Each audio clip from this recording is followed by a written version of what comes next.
നമസ്കാരം സുഹൃത്തുക്കളെ. അപ്പോൾ ഇന്ന് നമ്മൾ 9ാം ക്ലാസ് SCERT അടിസ്ഥാന ശാസ്ത്ര പുസ്തകത്തിലെ 4ാമത്തെ ചാപ്റ്ററാണ് കേട്ടോ. ജീവശാസ്ത്രത്തിലെ 4ാമത്തെ ചാപ്റ്ററായ ചലനത്തിന് പിന്നിൽ ആണ് ഇന്ന് നമ്മൾ നോക്കുന്നത്. അപ്പോൾ 2ാമത്തെ ടെക്സ്റ്റ് ആണ് കേട്ടോ, 2ാമത്തെ പാർട്ടാണിത്. ഓക്കെ, അപ്പോൾ നമുക്ക് തുടങ്ങാം. അപ്പോൾ എല്ലാ ചാപ്റ്ററിലെയും പോലെ തന്നെ ഒരു ചിത്രമൊക്കെ നൽകിയിട്ടുണ്ട് ഇവിടെ. എന്തൊക്കെയാണ്? ഒരു മരം കൊത്തി പുഴുക്കളെ ഇങ്ങനെ കൊത്തിപ്പറക്കുന്നു. പുഴുക്കളും നീങ്ങുന്നുണ്ട്. പിന്നെന്താണ്? ഒരു അണ്ണാൻ ഇങ്ങനെ ചാടുന്നു മരങ്ങളിൽ നിന്ന് ചില്ലകളിലേക്ക്, അല്ലെ? പിന്നെ ഒരു മുയൽ ഓടുന്നു, ഒരു ചിത്രശലഭം പറക്കുന്നുണ്ട്, ഒരു പാമ്പ് അവിടെ ഉണ്ട്.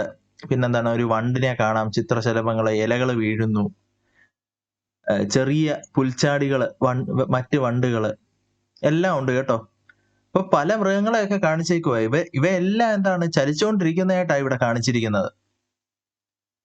അപ്പോ എന്തിനാണ് ഈ ചലനമേ? എന്തിനാണ് ഈ ജീവികൾ ഇപ്പോ നമ്മുടെ ഈ അണ്ണാന് ചില്ലകൾ തോറും ചാടി നടക്കുകയാണ്, അല്ലെ? അതൊന്നില്ലെങ്കിൽ ഇണകളെ തേടിയോ അല്ലെങ്കിൽ എന്താണ് ആഹാരം തേടിയോ ഒക്കെയാണ് ഈ ചെയ്യുന്നത്. മരംകൊത്തിയും അത് തന്നെ, അല്ലെ? മരംകൊത്തി പുഴുക്കളെയൊക്കെ പിടിച്ച് തിന്നുവാണ്. ശലഭങ്ങൾ പറന്ന് നടക്കുന്നത് വെറുതെ അല്ലല്ലോ, അവര് പൂക്കള് തേടി നടക്കുകയാണ്, അല്ലെ? തേന് കുടിക്കാൻ വേണ്ടിയിട്ട്, അവരുടെ ആഹാരം. മുയൽ അതേ സമയത്ത് പുല്ലുകൾ കഴിക്കുകയാണ്. പിന്നെ പാമ്പ് മുയലിനെ പിടിക്കാൻ വരികയാണെന്ന് തോന്നുന്നു. അപ്പൊ എല്ലാ ജീവികളും ചലനം കാണിക്കുന്നുണ്ട്. എന്തിനായിരിക്കും? അവയ്ക്ക് ആഹാര സമ്പാദനത്തിന് വേണ്ടിയൊക്കെയാണ്, അല്ലെ? ആഹാര സമ്പാദനത്തിന് വേണ്ടിയാണ്. അതേസമയം ഇവരുടെ ഉള്ളിലും ചലനം നടക്കുന്നുണ്ട്, അല്ലെ? എന്താണ്? നമ്മള് ശ്വസനം നടക്കുന്നുണ്ട്, ദഹനം നടക്കുന്നുണ്ട്, നമ്മളെ എക്സ്ക്രീഷൻ, അല്ലെ? വിസർജനം നടക്കുന്നുണ്ട്. ഇതെല്ലാം ചലനത്തിന്റെ ഭാഗമായിട്ട് വരുന്നത് തന്നെയാണ്.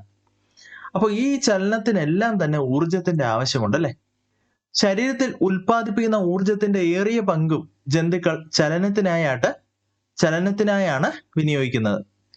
അതുകൊണ്ട് തന്നെ സസ്യങ്ങളെ അപേക്ഷിച്ച് ജന്തുക്കൾക്ക് ഊർജത്തിന്റെ ആവശ്യവും കൂടുതലാണ്. സസ്യങ്ങൾ അങ്ങനെ നീങ്ങി പോകുന്ന ഒന്നുമില്ലല്ലോ, അല്ലെ? ഒരിടത്ത് തന്നെ നിൽക്കുന്നേ ഉള്ളൂ. അതുകൊണ്ട് ജീവികളാകുമ്പോൾ വ്യത്യസ്തമാണ് അവരുടെ കാര്യം, അല്ലെ? അവര് ചലിക്കണം. നമ്മുടെ ചെടികളുടെ ചലനം എന്ന് പറയുമ്പോൾ നമുക്ക് ഏതൊക്കെ പറയാൻ സാധിക്കും?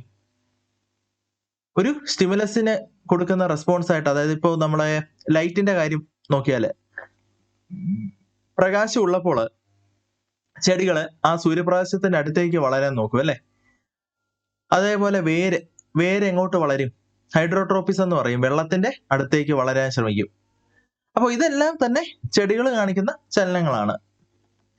അപ്പൊ ഇവിടെ കുറച്ച് ഉദാഹരണങ്ങൾ ഇങ്ങനെ നൽകിയിട്ടുണ്ട് കേട്ടോ. അമീബയുടെ ആഹാര സമ്പാദനം എങ്ങനെയാണ്? അമീബയ്ക്ക് പ്രത്യേകമായിട്ട് എന്തെങ്കിലും അവയവമുണ്ടോ? ഇല്ല. അമീബയ്ക്ക് ആകെ ഉള്ളത് എന്താണ്?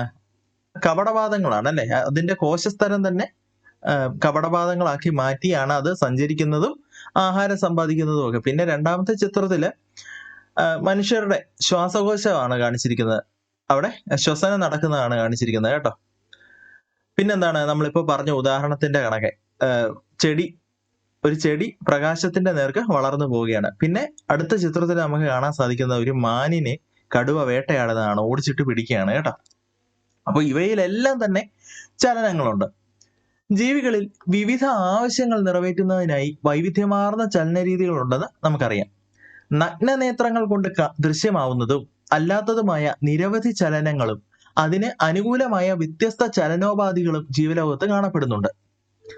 അപ്പോ കുറച്ച് ചലനങ്ങളുടെ ഉദാഹരണങ്ങൾ ഇവിടെ നൽകിയിരിക്കുകയാണ്. സൂക്ഷ്മജീവികൾ, ബാക്ടീരിയയിലെ ഫ്ലജെല്ലം, അമീബയിലെ കപടപാദം സ്യൂഡോപോഡിയ, പാരമീസിയത്തിലെ സീലിയ എന്നിവ ഉപയോഗിച്ചുള്ള ചലനങ്ങൾ സൂക്ഷ്മജീവികളിലെ വൈവിധ്യമാർന്ന ചലനങ്ങൾക്ക് ഉദാഹരണങ്ങളാണ്. അതേ കണക്ക് ജന്തുക്കളിൽ ചലനം എന്നത് ശരീരഭാഗത്തിനോ ചുറ്റുപാടിനെ അപേക്ഷിച്ച് ശരീരത്തിനോ ഉണ്ടാകുന്ന സ്ഥാനമാറ്റമാണ്. പുംബീജങ്ങളുടെ ചലനം, പെരിസ്റ്റാൾസിസ്, ഹൃദയമിടിപ്പ്, രക്തപര്യനം, നടത്തം, ഓട്ടം, ചാട്ടം ഇവയൊക്കെ തന്നെ ഇതിന്റെ ഉദാഹരണങ്ങളാണ്. പെരിസ്റ്റാൾസിസ് എന്താണ്? നമ്മുടെ ആഹാരം നമ്മുടെ അന്നനാളത്തിലൂടെ നീങ്ങി പോകുന്നത്, അല്ലെ? അത് പെരിസ്റ്റാൾസിസ് ആണ്. പിന്നെന്താണ്? സസ്യങ്ങളിൽ ചലനമുണ്ട്. സഞ്ചരിക്കുന്നില്ലെങ്കിലും സസ്യങ്ങളിലും വളർച്ചയുടെ ഭാഗമായും അല്ലാതെയും വിവിധ തരത്തിലുള്ള ചലനങ്ങളുണ്ട്. വിത്ത് മുളയ്ക്കൽ, ഉദ്ദീപനത്തിനനുസരിച്ച് സസ്യഭാഗങ്ങൾക്കുണ്ടാകുന്ന മാറ്റം എന്നിവയൊക്കെ സസ്യചലനത്തിന് ഉദാഹരണങ്ങളാണ്. അപ്പൊ പൊതുവായ ചില ചലനങ്ങൾ ഏതൊക്കെയാണ്? ഓസ്മോസിസ്, ഡിഫ്യൂഷന്, ആക്റ്റീവ് ട്രാൻസ്പോർട്ട് എന്നീ പ്രക്രിയകൾ വഴി പദാർത്ഥ കണികകളുടെ സഞ്ചാരം, വാതക സംവഹനം, പോഷക സംവഹനം, മാലിന്യങ്ങളുടെ പുറന്തള്ളൽ എന്നിവയൊക്കെ എല്ലാ ജീവികളിലും പൊതുവായി കാണുന്ന ചലനങ്ങളാണ്. ഓസ്മോസിസ് എന്തായിരുന്നു? ഗാഢത കൂടിയിടത്ത് നിന്ന് കുറഞ്ഞിടത്തേക്ക് ജലത്തിന്റെ കണികകൾ നീങ്ങുന്നതാണ്. എവിടെ കൂടെ? ഒരു അർദ്ധധാരി സ്ഥലത്തിലൂടെ, സെമി പെർമിയബിൾ മെംബ്രെയിനിൽ കൂടെ കടന്നു പോകുന്നതാണ്. ഡിഫ്യൂഷൻ ആകട്ടെ എന്താണ്? ഗ്യാസുകൾ അല്ലെ, ഇത് തന്നെ സംഭവം. ഗാഢത കൂടിയിടത്ത് നിന്ന് കുറഞ്ഞ ഇടത്തേക്ക് ഒരു സെമി പെർമിയബിൾ മെംബ്രെയിൻ അല്ലെങ്കിൽ ഒരു അർദ്ധധാരി സ്ഥലത്തിലൂടെ കടന്നു പോകുന്നതാണ് ഡിഫ്യൂഷൻ.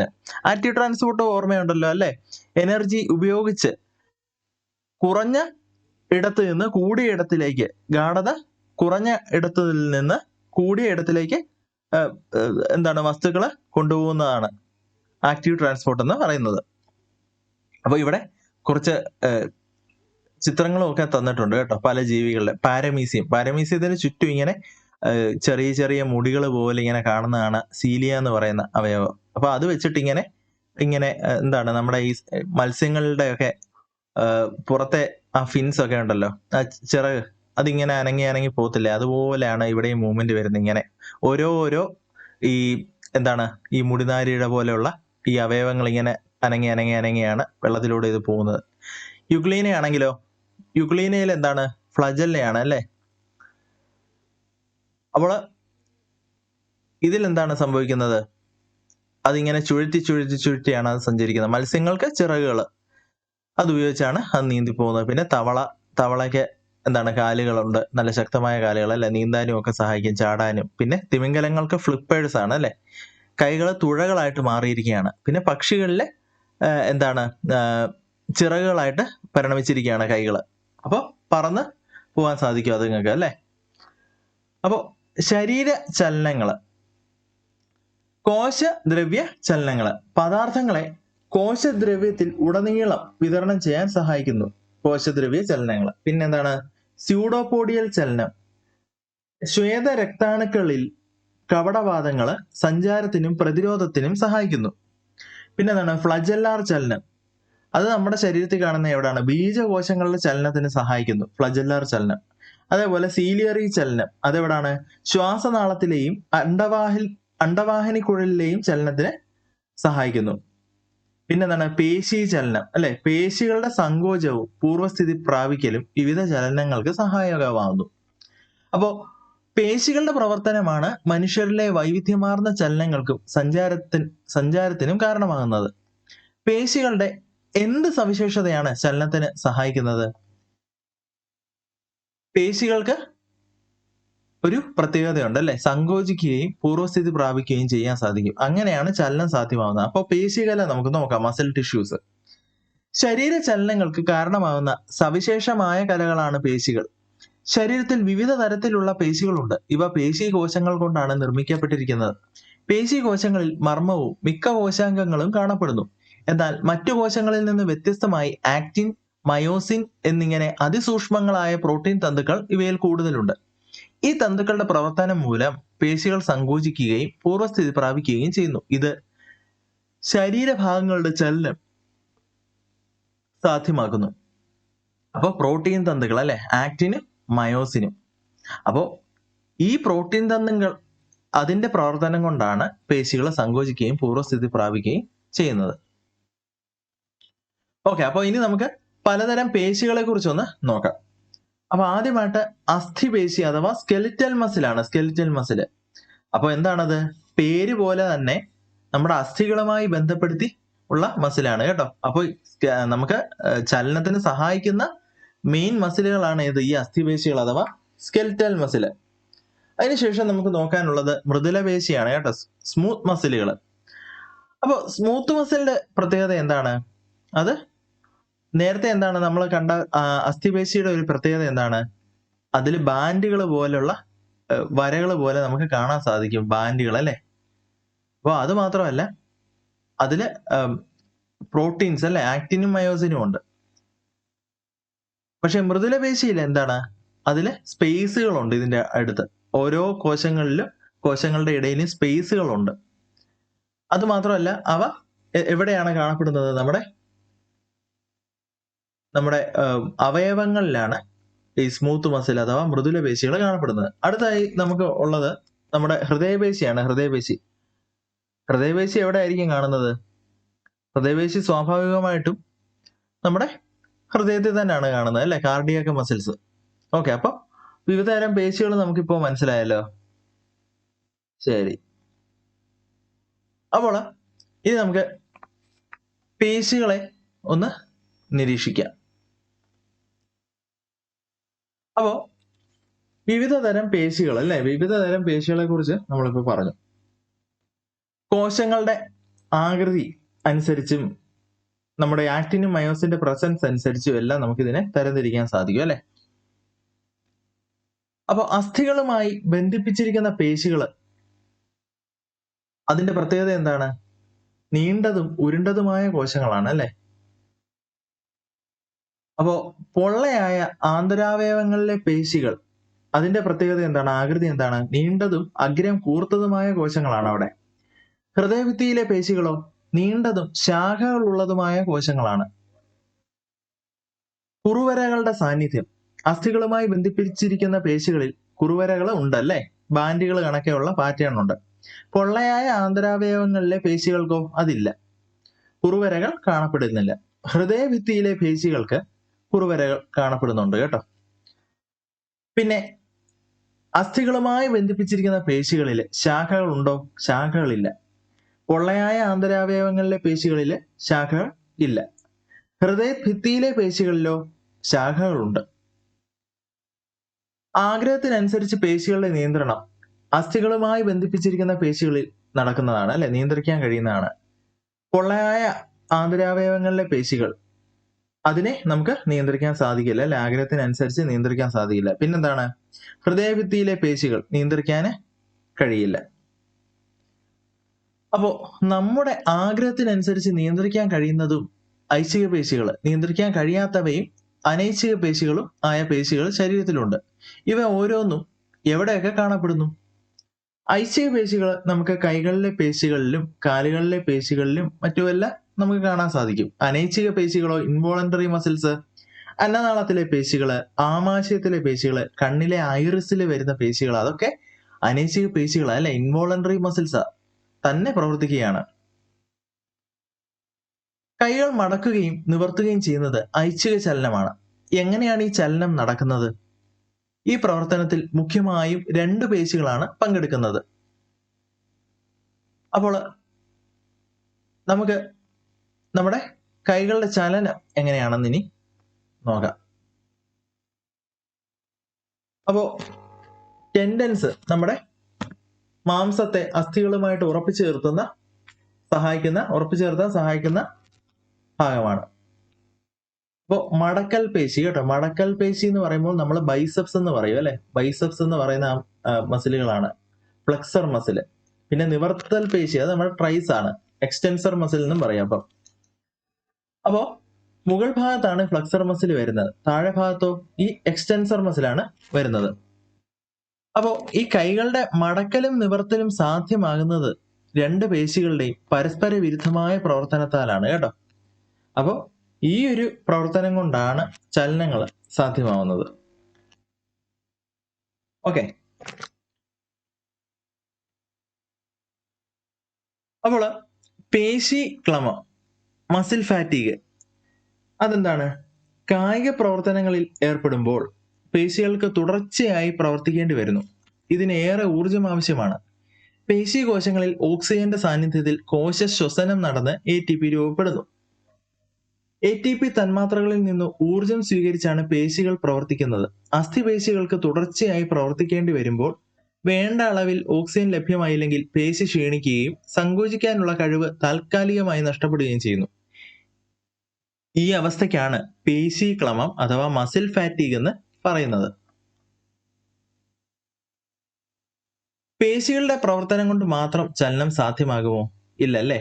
മനുഷ്യരിൽ പേശികള് അസ്ഥികളുമായോ തരുണാസ്ഥികളുമായോ ആണ് ബന്ധിപ്പിച്ച് വെച്ചിരിക്കുന്നത്. പേശികളും അസ്ഥികളും ഒരുമിച്ച് പ്രവർത്തിക്കുന്നത് കൊണ്ടാണ് വൈവിധ്യമാർന്ന ചലനം സാധ്യമാവുന്നത്. അപ്പോൾ മനുഷ്യാസ്ഥികൂടം ഇനി നമുക്ക് ഒന്ന് പരിചയപ്പെടാം. നമുക്ക് അസ്ഥികൂടം അക്ഷാസ്ഥികൂടം എന്നും അനുബന്ധാസ്ഥികൂടം എന്നും പറഞ്ഞ് തരംതിരിക്കാൻ സാധിക്കും. അപ്പൊ അക്ഷാസ്ഥികൂടം ആക്സിയൽ സ്കെൽറ്റൻ എന്താ? ശരീരത്തിന്റെ കേന്ദ്ര അക്ഷം സെൻട്രൽ ആക്സിസിൽ കാണപ്പെടുന്ന അസ്ഥികളെയാണ് ഉൾക്കൊള്ളുന്നത്. കേന്ദ്ര അക്ഷത്തിലേക്ക് ഘടിപ്പിച്ചിരിക്കുന്ന അസ്ഥികളെ ഉൾക്കൊള്ളുന്നതാണ് അനുബന്ധാസ്ഥികൂടം അഥവാ അപ്പെൻഡിക്കുലാർ സ്കെൽറ്റൻ.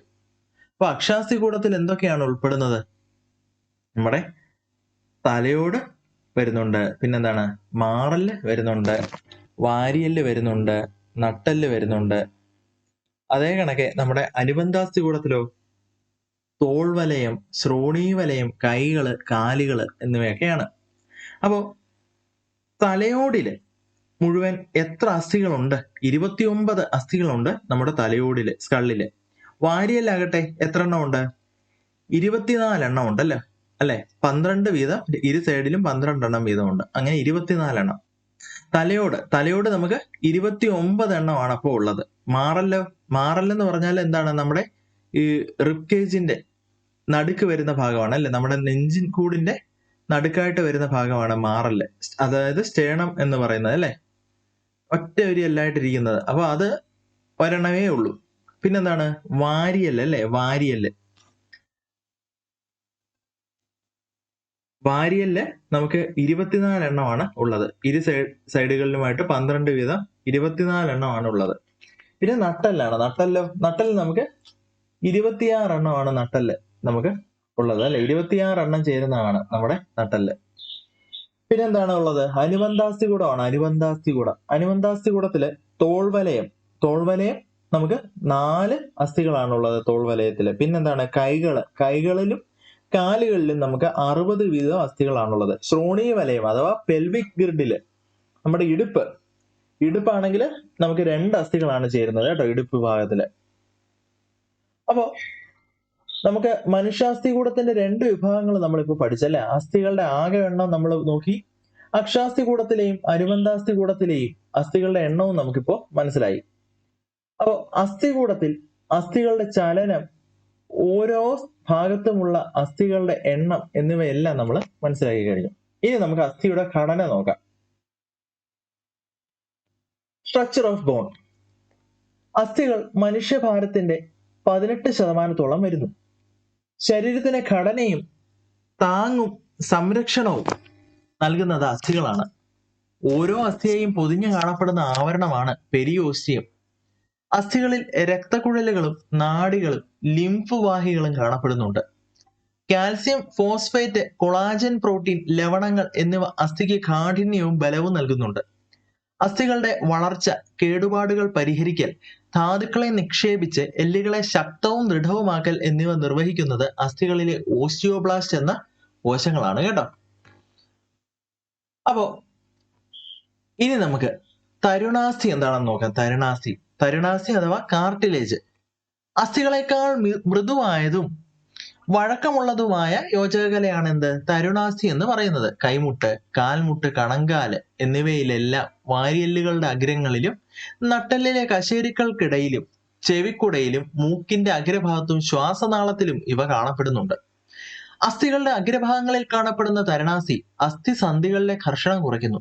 ഇവയിൽ രക്തക്കുഴലുകളോ നാഡികളോ ഇല്ല.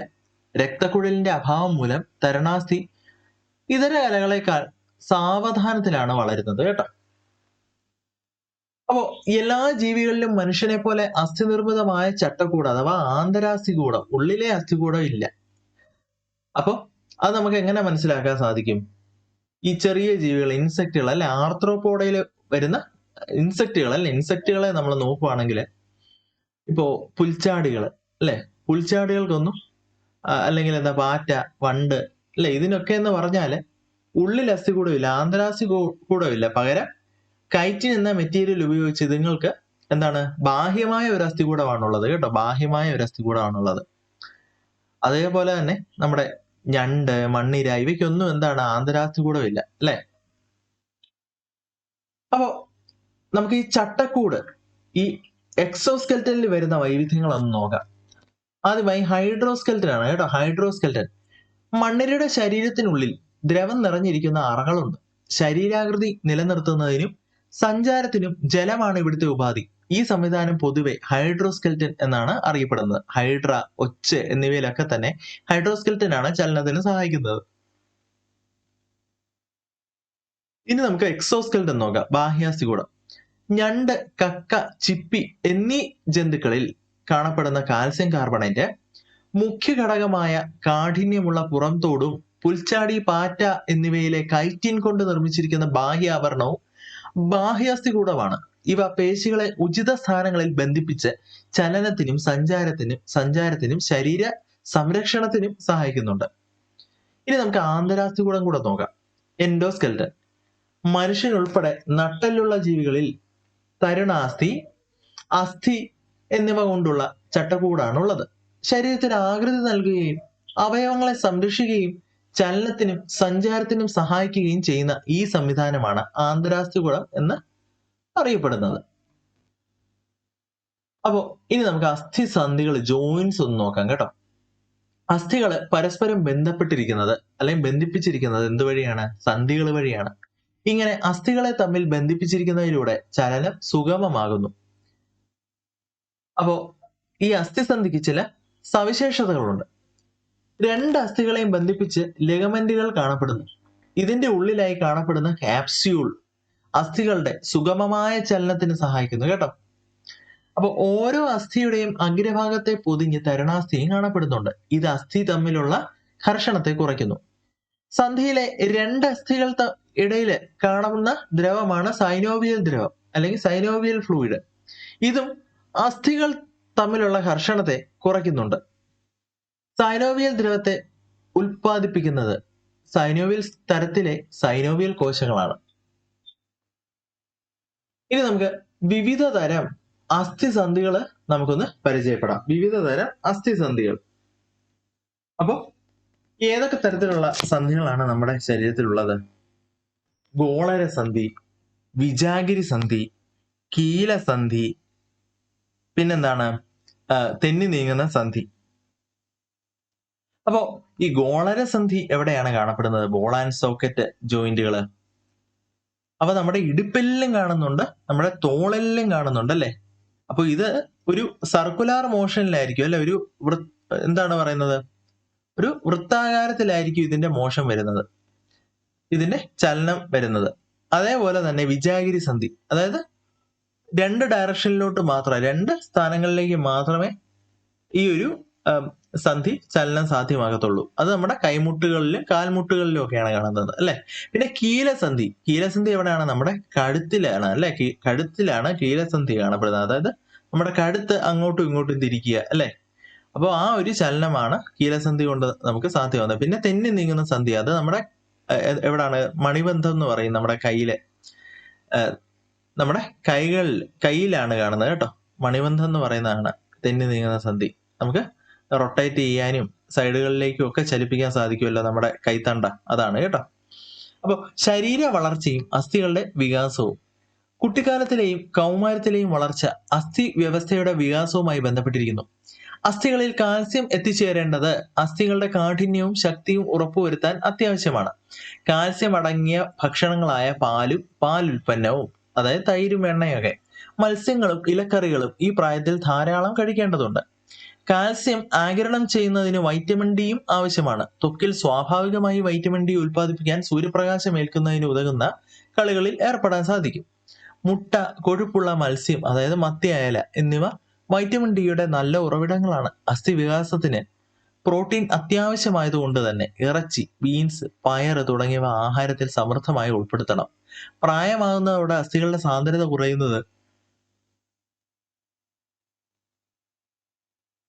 എല്ലുകളെ കൂടുതൽ ദുർബലമാക്കുകയും ഒടിവിന് കാരണമാവുകയും ചെയ്യുന്നു. അസ്ഥികളുടെ ശോഷണം തടയുന്നതിന് പോഷകാഹാരത്തിന് നിർണായകമായ പങ്കുണ്ട്.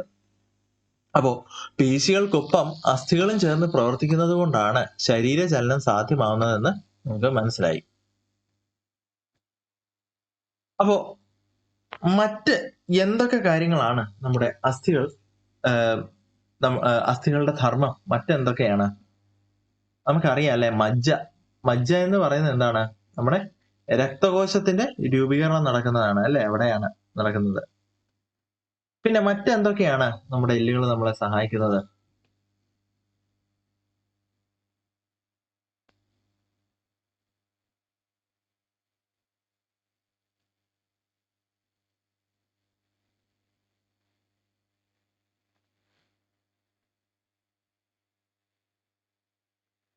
നമുക്ക് ശരീരത്തിന് ആകൃതിയും ഉറപ്പും നൽകുന്നത് എന്താണ്? നമ്മുടെ അസ്ഥികൾ തന്നെയാണ് അല്ലെ?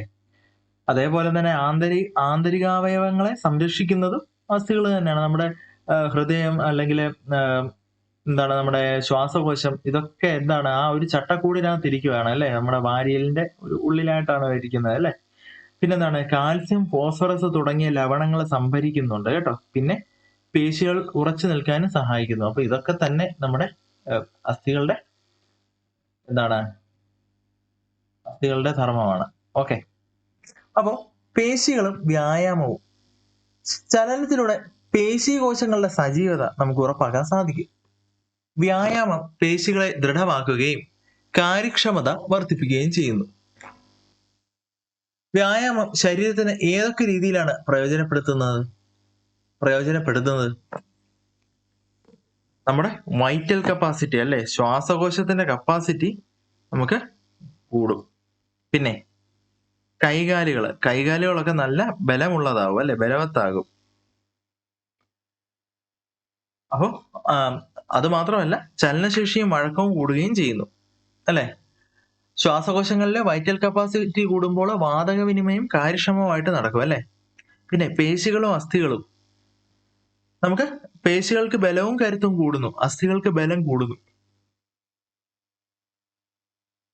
പിന്നെ എന്താണ്, ഹൃദയവും രക്തക്കുഴലുകളും, ഹൃദയമിടിപ്പ് സാധാരണ നിലയിലാകുന്നു, രക്തയോട്ടം കൂടുന്നു.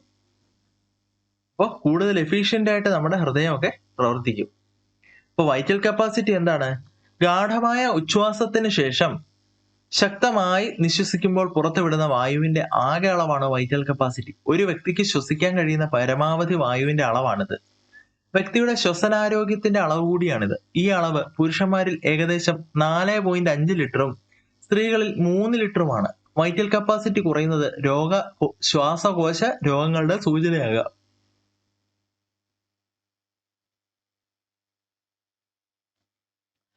അസ്ഥികളുടെയും പേശികളുടെയും തകരാറ്.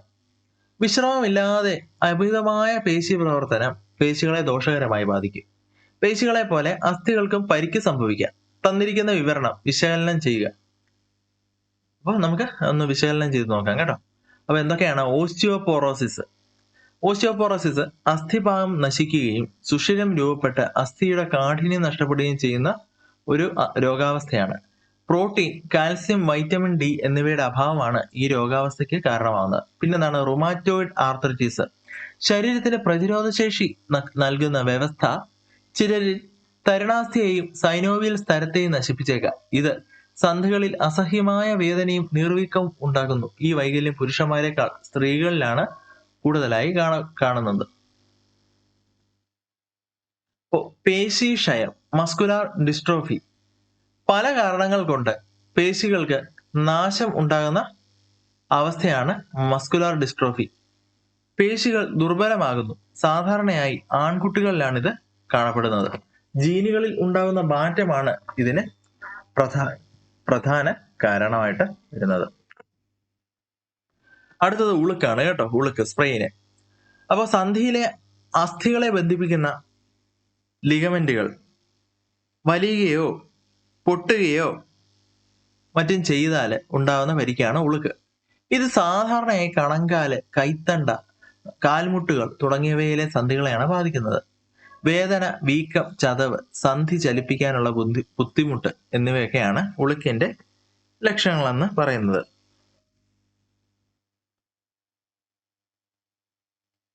അപ്പോ നമ്മള് ഇപ്പൊ ഒരു റുമാറ്റോയിഡ് ആർത്രൈറ്റിസിന്റെ കാര്യം പറഞ്ഞിരുന്നത് അല്ലെ, അസുഖത്തിന്റെ കാര്യം പറഞ്ഞിരുന്നത്. അപ്പൊ ഇത് എന്തുകൊണ്ടാണ് സ്ത്രീകളിൽ കൂടുതലായിട്ട് കാണപ്പെടുന്നത്? ഹോർമോണൽ ഡിഫറൻസ് കൊണ്ടാണ് കേട്ടോ. കൂടുതലായി ഈസ്ട്രോജന്റെ ഒരു റോള് കൊണ്ടാണ്. അപ്പോൾ ഈസ്ട്രജൻ കൂടുതലായിട്ടും എന്താണ്, സ്ത്രീകളിലാണ് കാണപ്പെടുന്നത്. അപ്പോൾ ജനറ്റിക് ഫാക്ടേഴ്സും എല്ലാം അഫക്റ്റ് ചെയ്യും.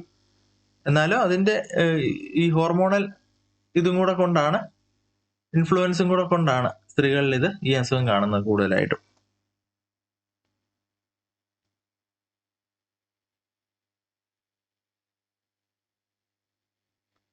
അപ്പോൾ ഇനി നമുക്ക് ഡിസ്ക് തെറ്റൽ നോക്കാം കേട്ടോ. ഡിസ്ക് തെറ്റൽ ഈ സാധാരണയായിട്ട് ഈ നടുവേദനയൊക്കെ ആയിട്ട് ഇങ്ങനെ തോന്നുന്നു. നമ്മുടെ ഈ നടുവേദന നമ്മുടെ കാലുകളിലേക്കും കൈകളിലേക്കും ഒക്കെ ഇങ്ങനെ വ്യാപിച്ചു പോകുന്ന പോലൊക്കെ തോന്നുന്ന ഒരു അസുഖമാണ് ഡിസ്ക് തെറ്റല്, ഡിസ്ക് പ്രൊലാപ്സ് വരുമ്പോൾ.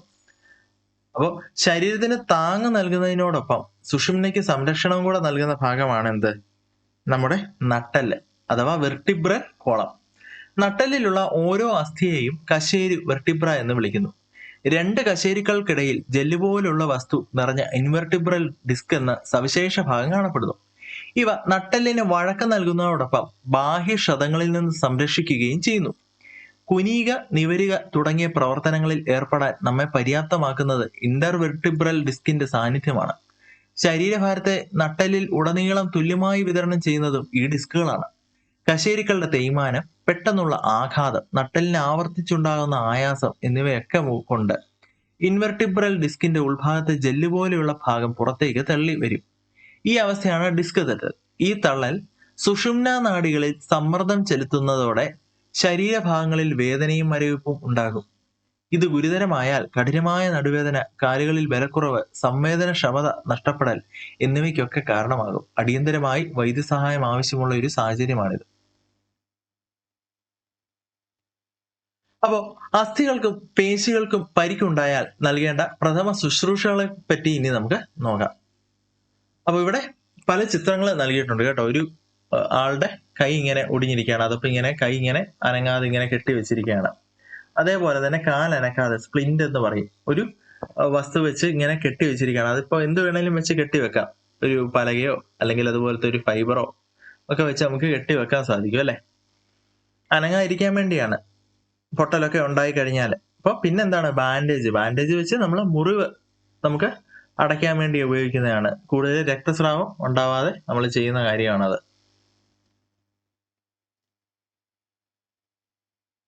അപ്പോൾ സ്ലിങ് ഒക്കെ എന്ന് പറഞ്ഞാൽ എന്താണ്? ഒരു കൈകളോ അല്ലെങ്കിൽ തോളല്ലോ ഒക്കെ എന്തെങ്കിലുമൊക്കെ പറ്റുവാണെങ്കിൽ അവിടെ കൂടുതൽ ഡാമേജ് ഒന്നും വരാതിരിക്കാൻ വേണ്ടി അതിങ്ങനെ ഒരു തുണിയോ മറ്റോ ഉപയോഗിച്ച് നമുക്കിങ്ങനെ കഴുത്തിലേക്ക് അറ്റാച്ച് ചെയ്ത് ഇങ്ങനെ കൊടുക്കാൻ സാധിക്കും അനങ്ങാതിരിക്കാൻ. സ്പ്ലിന്റ് എന്ന് പറയുന്നത് എന്താണ്? സ്പ്ലിന്റ് സംവിധാനം ഒരു ഫ്രാക്ചർ ആയതോ ഡിസ്ലൊക്കേറ്റ് ആയതോ മറ്റോ ആയ ഭാഗത്തിനെ കൂടുതൽ അനങ്ങി ഇഞ്ചുറി ഉണ്ടായി കൂടുതൽ ഡാമേജ് വരാതിരിക്കാൻ വേണ്ടി നമുക്ക് ഉപയോഗിക്കാൻ സാധിക്കുന്നതാണ്. ബാൻഡേജ് നമ്മൾ പറഞ്ഞിരുന്നത് അല്ലെ, ബ്ലീഡിങ് ഒക്കെ പ്രിവെന്റ് ചെയ്യാൻ വേണ്ടി, പിന്നെ വൂണ്ടിനെ മുറിവ് കവർ ചെയ്യാൻ വേണ്ടി ഉപയോഗിക്കുന്നതാണ്. ഇനി നമുക്ക് മെഡിക്കൽ ഇമേജിംഗ് ടെക്നോളജിയും കൂടെ നോക്കാം. അപ്പോൾ ഒടിവുകൾ, സ്ഥാനഭ്രംശങ്ങൾ, മുഴകൾ, അസ്ഥികളെ ബാധിക്കുന്ന മറ്റ് തകരാറുകൾ എന്നിവയുടെ കൃത്യമായ നിർണയത്തിന് എക്സ്റേ സാങ്കേതികവിദ്യയാണ് ഏറെക്കാലമായി ഉപയോഗിക്കുന്നത്. Ultrasound scan, magnetic resonance imaging, MRI, computer tomography, CT എന്നിവ വിവിധ രോഗനിർണയത്തിനുള്ള ആധുനിക സാങ്കേതിക വിദ്യകളാണ്. ഈ മേഖല മെഡിക്കൽ ഇമേജിംഗ് ടെക്നോളജി എന്നറിയപ്പെടുന്നു. ആരോഗ്യ മേഖലയിൽ താല്പര്യമുള്ള വിദ്യാർത്ഥികൾക്ക് ഇമേജിംഗ് ടെക്നിക്കിന്റെ പഠനം മികച്ച തൊഴിൽ സാധ്യതകളാണ് നൽകുന്നത്. അപ്പോൾ ഇനി നമുക്ക് ഫോസിലുകളുടെ കാര്യം നോക്കാം കേട്ടോ. അപ്പോൾ ഫോസിലുകൾ അല്ലെങ്കിൽ അസ്ഥികൂടങ്ങളൊക്കെ പഠിക്കുന്നതിലൂടെ നമുക്ക് ജീവപരിണാമ പാത നമുക്ക് മനസ്സിലാക്കാൻ സാധിക്കും. അപ്പോൾ അസ്ഥികളും പരിണാമവും ഇന്ന് കാണപ്പെടുന്ന ജീവികളെല്ലാം തന്നെ ക്രമാനുഗതമായി പരിണമിച്ചു വന്നതാണ് എന്ന ശാസ്ത്രീയ ആശയത്തിന് ജീവികളിലെ ചട്ടക്കൂടുകളെ പറ്റിയുള്ള പഠനം നിരവധി തെളിവുകൾ നൽകുന്നു. ജെല്ലി ഫിഷ്, മണ്ണിര തുടങ്ങിയ ജീവികളിലെ ചലനത്തിന് ഹൈഡ്രോസ്കെൽറ്റൻ സഹായിക്കുന്നു. ഈ ജീവികൾക്കൊപ്പം ക്രമേണ ബാഹ്യാസ്ഥികൂടം ഉള്ള ഞണ്ട്, കക്ക പോലുള്ള ജീവികൾ പ്രത്യക്ഷപ്പെട്ടു. പിൽക്കാലത്ത് ആന്തരാസ്ഥികൂടമുള്ള ജീവികൾ ഉരുത്തിരിഞ്ഞു. ആന്തരാസ്ഥികൂടം കൂടുതൽ വഴക്കവും ചലനശേഷിയും നൽകുകയും വലുപ്പമുള്ള ശരീരത്തെ താങ്ങി നിർത്തുകയും ചെയ്തു. ഇരുകാലിലുമുള്ള നടത്തം ആരംഭിച്ചത് മനുഷ്യപരിണാമത്തിലെ സുപ്രധാന ഘട്ടമാണ്. ദീർഘദൂരങ്ങളിലേക്ക് സഞ്ചരിച്ച് ഉചിതമായ വാസസ്ഥാനം കണ്ടെത്തി മനുഷ്യവംശം വികസിക്കുന്നതിന് അസ്ഥി വ്യവസ്ഥയിലെ ഇത്തരം മാറ്റങ്ങൾ സഹായിച്ചു. അപ്പൊ അസ്ഥികളിൽ നിന്ന് ജീവചരിത്രം.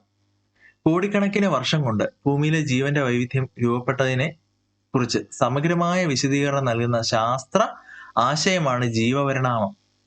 ജനിതക ശാസ്ത്രം, ഭ്രൂണശാസ്ത്രം, പാലിയന്റോളജി അഥവാ ഫോസിൽ പഠനം എന്നിവ ഉൾപ്പെടെ വിവിധ മേഖലകളിൽ നിന്നുള്ള ധാരാളം തെളിവുകളിലൂടെയാണ് ജീവപരിണാമ ചിത്രം നിർമ്മിക്കുന്നത്. ഫോസിലുകളുടെ പഠനം ഭൂതകാലത്തിലേക്ക് വെളിച്ചം വീശുന്ന ഫലവത്തായ പഠനമാർഗമാണ്. ലളിതമായ ബാക്ടീരിയ മുതൽ സങ്കീർണ ഘടനയുള്ള ഡൈനോസറുകളും സസ്തനികളും ഉൾപ്പെടെയുള്ളവയുടെ ഫോസിലിന്റെ പഠനം ജീവന്റെ ചലനാത്മക സ്വഭാവത്തിന്റെ കഥ പറയുന്നു. എല്ലാ ജീവജാലങ്ങളുടെയും പരിണാമപരമായ പരസ്പര ബന്ധത്തെ അനുമാനത്തിനോ ഊഹാപോഹത്തിനോ പകരം നിരീക്ഷണം, തെളിവുകൾ, ശാസ്ത്രീയ വിശകലനം എന്നിവയുടെ അടിസ്ഥാനത്തിൽ ശാസ്ത്രീയമായി വിശദീകരിക്കാൻ ഫോസിലുകൾ അടക്കമുള്ള പഠനം സഹായിക്കുന്നു.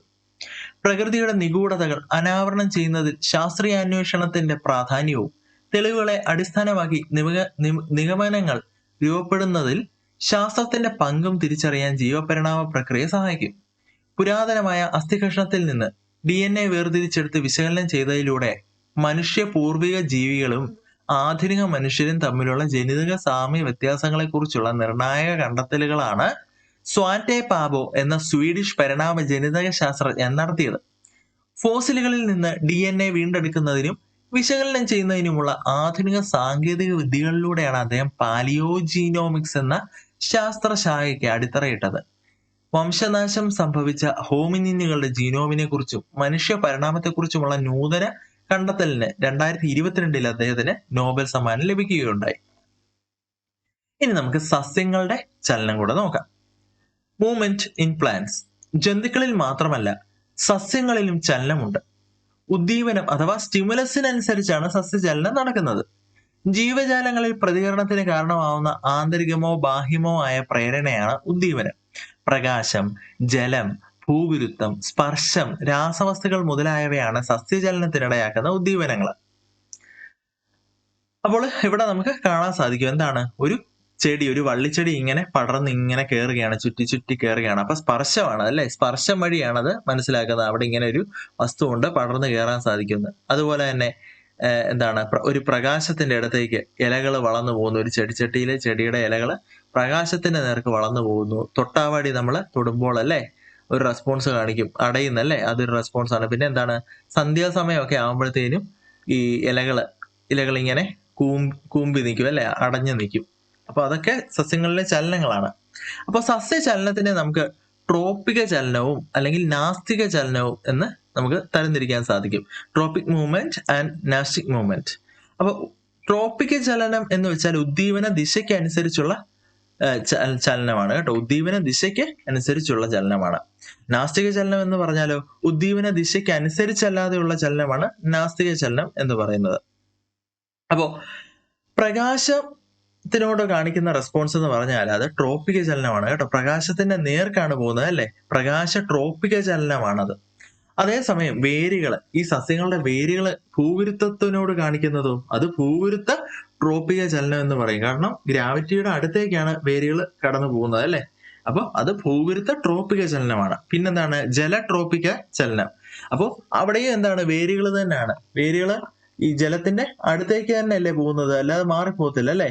അപ്പൊ അതിനെന്താണ് പറയുന്നത്, ജല ട്രോപ്പിക ചലനം എന്ന് നമ്മൾ പറയും അല്ലെ. അപ്പൊ പലതരം ഇതുപോലെയുള്ള മൂവ്മെന്റുകൾ നമുക്ക് സസ്യങ്ങളിൽ കാണാൻ സാധിക്കുന്നു. അപ്പോൾ അതിലൊന്നാണ് ഇപ്പോൾ നമ്മൾ പറഞ്ഞത് അല്ലെ, ട്രോപ്പിക ചലനങ്ങൾ. അപ്പോ പ്രകാശ ട്രോപ്പിക ചലനത്തിൽ ഉദ്ദീപനം എന്ന് പറയുന്നത് പ്രകാശമാണ്. കാണ്ഡത്തിന്റെ ചലനദിശ ഉദ്ദീപന ദിശയിലേക്ക്, പ്രകാശത്തിന്റെ നേർക്ക്. വേരിന്റെ ചലനദിശയോ ഉദ്ദീപന ദിശയ്ക്ക് എതിരായിട്ട് വേര് പ്രകാശത്തിന്റെ അടുത്തോട്ട് പോകത്തില്ല അല്ലെ, താഴെ ഇരുട്ടിലേക്കാണ് പോകുന്നത്, മണ്ണിലേക്ക് പോകും. ഇനി ഭൂഗുരുത്വ ട്രോപ്പിക ചലനത്തിലെ ഭൂഗുരുത്വം അല്ലെ, ഭൂഗുരുത്വമാണ് ഉദ്ദീപനം. ഉദ്ദീപന ദിശയ്ക്ക് എതിരായിട്ടാണ് കാണ്ഡം പോകുന്നത് അല്ലെ. അതായത് കമ്പുകൾ വളർന്നു പോകുന്നത് ഭൂഗുരുത്വത്തിന് ഓപ്പോസിറ്റ് മുകളിലേക്ക് പോകുന്നു. വേരാണെങ്കിലും ഉദ്ദീപന ദിശയിലേക്ക്, ഗ്രാവിറ്റിയുടെ അടുത്തേക്ക് തന്നെ പോകുന്നു വേരുകൾ. ഇനി ജല ട്രോപ്പിക ചലനത്തില് ജലമാണ് ഉദ്ദീപനം. ഉദ്ദീപന ദിശയ്ക്ക് എതിരായിട്ടാണ് കാണ്ഡം പോകുന്നത് അല്ലെ, വെള്ളത്തിന്റെ നേർക്കല്ല കാണ്ഡം വളർന്നു പോകുന്നത്, ഈ കമ്പ് വളർന്നു പോകുന്നത്. വേരുകളോ ഉദ്ദീപന ദിശയിലേക്കാണ് വളർന്നു പോകുന്നത്. ഇനി മറ്റ് ചലനങ്ങൾ ഏതൊക്കെയാണ്? രാസട്രോപ്പിക ചലനവും സ്പർശ ട്രോപ്പിക ചലനവും നമുക്ക് കാണാൻ സാധിക്കുന്നു.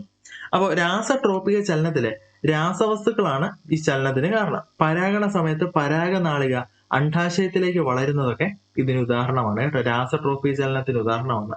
സ്പർശട്രോപിക ചലനമോ തിക്മോട്രോപിസം സ്പർശനം മൂലമുണ്ടാകുന്ന ചലനമാണ്. താങ്ങുകളിൽ ചുറ്റിപ്പിടിച്ച് വളരുന്ന വള്ളിച്ചെടികളുടെ സ്വഭാവം. അതൊക്കെ നമുക്ക് ഈ സ്പർശട്രോപിക ചലനത്തിന്റെ റിസൾട്ടായിട്ട് കാണുന്നതാണ്.